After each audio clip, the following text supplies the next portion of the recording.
Es tiempo para la información. Vamos a comenzar con los principales titulares en esta mañana. ¿Con qué comenzamos, Eric? Bueno, casi 48 horas después del bombazo, el bombazo fue esa carta de renuncia de lo que ahora es la ex ministra, bueno, son 5:20 de la mañana, ex ministra de Finanzas, Chrystia Freeland, que pues renunció muy temprano en la mañana del lunes. Y se habla ahora de ese falso feminismo, ¿no? Porque si tanto te jactas de ser un feminista, lo cual Justin Trudeau lo ha hecho por mucho tiempo, lo ha hecho, es más, durante una muy difícil negociación con los Estados Unidos, con Donald Trump, y decir, Estados Unidos se perdió una gran oportunidad de no elegir una mujer a la presidencia y no seleccionar Kamala Harris. Cuando sabes que eso pues es un golpe al ego de Trump y no ayuda a las negociaciones, y si esta teniente ha sido tan leal al equipo de Trudeau, lo cual ha sido Chrystia Freeland por más de 9 años en el gobierno de Trudeau, ¿eso no es un acto de feminismo falso? ¿Qué pasó con la primera mujer que ha ejercido ese ministerio de finanzas para básicamente decirle, bueno, hasta aquí no más? Te vamos a cambiar de cartera, ya no te necesitamos más. Y eso es lo que pues se ha hablado en las últimas horas, Celia, porque una de las personas que no hemos escuchado desde lo que estalló esta bomba es el mismo Justin Trudeau. Sí, definitivamente esto ha puesto en duda justo lo que había declarado solamente unos días atrás, ¿no? En las declaraciones de que pues él justamente decía que se declaraba bien feminista, y luego viene toda esta situación muy rápido, muy enseguida. Entonces, claro que se pone en duda más allá de todo lo que ha pasado antes. Es como cuando se hacen bien muchas cosas, haces una mal. Estoy hablando justamente solo de esta parte, y entonces ya se pone en duda todo lo anterior. Básicamente esto por también la premura justamente de esas declaraciones. Así que bueno, otro de los temas importantes es el tema de la huelga de Canada Post. Ha terminado la huelga de Canada Post. Finalmente los trabajadores han regresado al servicio tras semanas de huelga que paralizaron el envío de paquetes del servicio postal de la corona. Pero Canada Post advierte que entregar el gran cúmulo de paquetes que se habían amontonado durante estas semanas, pues obviamente tomará tiempo. Tienen una gran cantidad de retrasos en ese sentido. No es como volver a enchufar un refrigerador. Tenemos 21 plantas, alrededor de 500 depósitos en todo el país, miles de empleados, por lo tanto llevará definitivamente tiempo. Esto dijo el portavoz de Canada Post. Durante el fin de semana, la Junta de Relaciones Industriales de Canadá determinó que las negociaciones entre la Corporación de la Corona y el sindicato estaban en un punto muerto y ordenó a los empleados que volvieran a trabajar bajo sus contratos existentes. Esos contratos se han extendido hasta mayo para dar a ambas partes más tiempo para hablar. Canada Post acordó con el sindicato implementar un aumento salarial del 5% retroactivamente al día siguiente de la expiración de los convenios. Y otra información, la tasa de inflación anual en este país bajó al 1,9% en el mes de noviembre. La desaceleración del aumento de los precios se debió principalmente a los costos más bajos de los intereses hipotecarios. Hace pues días atrás se redujo un poco más, 0,5% más. Y los viajes más baratos, esos se informó el 17 de diciembre, o sea, el día de ayer, según estadísticas de Canadá. Ahora, la inflación se redujo en gran medida en todos los ámbitos. El aumento del precio de los alimentos se desaceleró un 2,6% en comparación con el mismo periodo del año pasado, pero esos costos siguen siendo altos ya que aumentaron casi 20%, estamos hablando 19,6% desde noviembre del 2021, así que en 3 años ha subido casi 20%, y eso lo afirmó la Agencia Federal de Datos. Ahora, aunque la tasa de inflación general alcanzó el objetivo del 2% establecido por el Banco de Canadá en septiembre, sus medidas preferidas de la inflación de base aún tienden a estar muy por encima de ese número mágico, con un índice de precios al consumidor registrando un promedio de 2,6% y un IPC recortado del 2,7% en noviembre. Este informe refuerza el punto de que el Banco de Canadá ahora adoptará un camino más gradual para los recortes de la tasa de interés de referencia a medida que nos acercamos al 2025. Esto lo afirmó el economista de la institución financiera del Bank of Montreal, Douglas Porter, en una nota a sus clientes. Ahora, los analistas, economistas habían proyectado un poco más del 2%, lo cual esa fue una de las sorpresas que pues aún se mantuvo a menos de 2%. Vamos al siguiente tema y en este caso los conservadores están pidiendo audiencias en la Cámara de Representantes sobre la amenaza arancelaria de Estados Unidos en medio del tumulto liberal. Los conservadores piden que el Parlamento celebre audiencias en enero sobre el comercio entre Canadá y Estados Unidos antes de la entrada del presidente electo Donald Trump a la Casa Blanca, mientras las empresas y los expertos canadienses buscan una respuesta coherente a la amenaza de los aranceles. Trump ha amenazado con imponer aranceles del 25% a todos los productos procedentes de Canadá, a menos que detenga el flujo de inmigrantes y drogas ilegales hacia Estados Unidos, aunque los funcionarios dicen que ambos cruzan desde Canadá en cantidades insignificantes. Los conservadores dicen que no tienen fe en que los liberales puedan manejar la situación después de la renuncia justamente a inicio de esta semana de la exministra de Finanzas, Chrystia Freeland, quien iba a tener un papel importante en la configuración de la respuesta de Canadá a Trump. Mientras tanto, los premiers han puesto políticas contradictorias para lidiar con el Brexit. Los conservadores pidieron el martes que el Comité de Comercio de la Cámara de Representantes celebre audiencias a partir del 6 de enero y hasta la toma de posesión de Trump, que es el 20 de enero, para escuchar a los ministros, altos funcionarios, al embajador de Canadá en Washington. El martes los conservadores presentaron una moción ante la Cámara de los Comunes para intentar programar estas reuniones, pero no obtuvieron apoyo para proceder. Actualmente está previsto que la Cámara reanude sesiones el 27 de enero.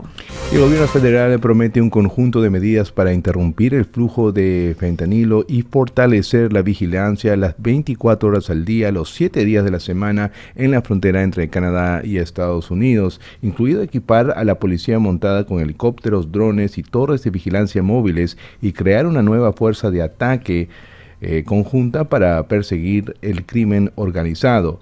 Es parte de los pedidos de Donald Trump. El recién juramentado ministro de Finanzas, Dominic LeBlanc, flanqueado por un puñado de colegas del gabinete, proporcionó más detalles el día de ayer cómo el gobierno planea invertir esos $1.300 millones para asegurar la frontera entre Canadá y Estados Unidos y disipar las preocupaciones del presidente electo Donald Trump sobre los inmigrantes irregulares y drogas. Ahora, esta campaña para fortalecer la seguridad fronteriza sigue a la amenaza de Trump de imponer un arancel del 25% a todas las importaciones canadienses, que según él era en respuesta a las preocupaciones sobre la seguridad fronteriza, los inmigrantes y las drogas ilegales, especialmente el fentanilo. Aranceles a ese nivel podrían, obviamente, devastar la economía en este país. Vamos a pasar a algunos de los principales titulares también a nivel internacional, comenzando con Venezuela. González Urrutia apuesta a la caída del dictador Maduro para asumir como presidente de Venezuela el 10 de enero. Apoyado por la comunidad internacional, el mandatario electo decidió viajar a Caracas para enfrentar al régimen chavista y forzar su juramento oficial acompañado por María Corina Machado. Entusiasmados por la caída del clan Assad en Siria, Edmundo González Urrutia define un plan de acción político que tendría dos fases sucesivas: la crisis interna de la dictadura de Nicolás Maduro y su asunción presidencial junto a María Corina Machado, prevista para el 10 de enero del 2025. La certeza, acorde a la información que llega desde Madrid, es que el presidente electo de Venezuela dejará su exilio en España y regresará a Caracas para forzar su jura en el Palacio Miraflores. Ya lo decidió y se reserva la fecha de aterrizaje en Venezuela para no alertar al aparato ilegal de Maduro. Y seguimos con Venezuela. El presidente argentino Milei ha exigido a ese país la liberación inmediata del gendarme argentino detenido. Este reclamo lo hizo al dictador Nicolás Maduro. Quiero referirme al secuestro ilegal de Nahuel Gallo en Venezuela. fue detenido por las fuerzas de seguridad a cargo del dictador criminal Nicolás Maduro por el único delito de visitar a su pareja y su hijo. Eso afirmó Milei en un acto de entrega de sables y medallas en el colegio militar. Exigimos su liberación inmediata y agotaremos todas las vías diplomáticas para devolverlo sano y salvo a Argentina, añadió Milei. Más temprano, el gobierno de Argentina acusó al ejecutivo liderado por el dictador Nicolás Maduro de tomar de rehenes a extranjeros para asegurarse su impunidad de cara a la toma del poder el 10 de enero próximo, y prometió que traerán como sea al gendarme argentino detenido, a quien considera un prisionero de guerra. Nos vamos con más información. Nos vamos a la detención del ejecutor del atentado contra el general ruso en Moscú. El Servicio de Seguridad ruso informó que el perpetrador es un ciudadano uzbeco reclutado por fuerzas ucranianas. El Servicio Federal de Seguridad de Rusia informó hace instantes la detención del autor material del atentado con bomba que ayer mató en Moscú al teniente general Igor Kirillov, jefe de la Defensa Radiológica, Química y Biológica de Rusia. Durante el interrogatorio, el sospechoso afirmó haber sido reclutado por las fuerzas especiales ucranianas. A petición de ucranianos, llegó a Moscú y le entregaron un artefacto explosivo que colocó en un patineta eléctrico estacionado cerca de la puerta del edificio donde vivía justamente el general, señaló el comunicado. En Estados Unidos, los miembros del Comité Federal del Mercado Abierto, el FOMC, como por las siglas en inglés, de la Reserva Federal, inician su última reunión bajo el mandato de Joe Biden. Es la última vez que se va a reunir mientras Biden sea presidente. En su último encuentro, que se celebró entre el 6 y 7 de noviembre, después de las presidenciales que ganó Trump, hubo una bajada de 25 puntos básicos. Fue la segunda caída consecutiva desde septiembre y dejó la tasa de referencia en un rango del 4,5 al 4,75%. El chair del Fed, el señor Jerome Powell, reiteró que a la hora de considerar nuevos descensos se iban a evaluar cada vez los datos entrantes, y apuntó que la llegada del republicano no iba a influir a corto plazo, aunque el gobierno sí podría tener efectos. Wall Street piensa la probabilidad es de un recorte de 25 puntos, que este sea el anuncio del día de hoy, cuando estamos hablando más o menos un 90%. Eso es lo que pues está proyectando Wall Street. Cualquier cosa que no sea 25 puntos sería una gigante sorpresa. Sorpresa casi como en septiembre, cuando recortó 50 porque esperaban solamente 25, y que no recorte, que también esté dentro de esas posibilidades, porque la tasa de inflación ha estado a un nivel cerca al 3%, no el 1,9% como en este país. Tenemos grandes problemas, como ustedes ya lo saben. También es una de esas posibilidades, pero repito, la probabilidad más alta es de que el recorte sea de 25 puntos porcentuales. El gobierno de Cuba reconoce que le preocupan los efectos económicos de la vuelta de Trump. El gobierno negó este martes que le incomode el acercamiento político con Estados Unidos, del que en esta jornada se cumplen 10 años, y reconoció que le preocupa el efecto económico que pueda tener un segundo mandato de Donald Trump. Por supuesto que es preocupante el efecto que puede tener sobre la economía, para nuestra economía, y en particular el efecto que puede tener sobre el nivel de vida de la población, una mayor hostilidad de Estados Unidos, que ha demostrado ser muy poderoso y tener una capacidad destructiva muy eficaz para causar daño. Esto aseguró el viceministro cubano de Relaciones Exteriores, Carlos Fernández de Cosio. El funcionario hizo estos comentarios al comparecer ante medios de los márgenes de un foro de diálogo sobre las relaciones entre La Habana y Washington con motivo del 10º aniversario del inicio del denominado deshielo. Y para cerrar, Begoña Gómez de nuevo ante el juez Peinado. Las claves de su declaración por el software de la Complutense. La esposa de Pedro Sánchez acudió al juzgado el día de ayer como investigada por delitos de apropiación indebida e intrusismo profesional.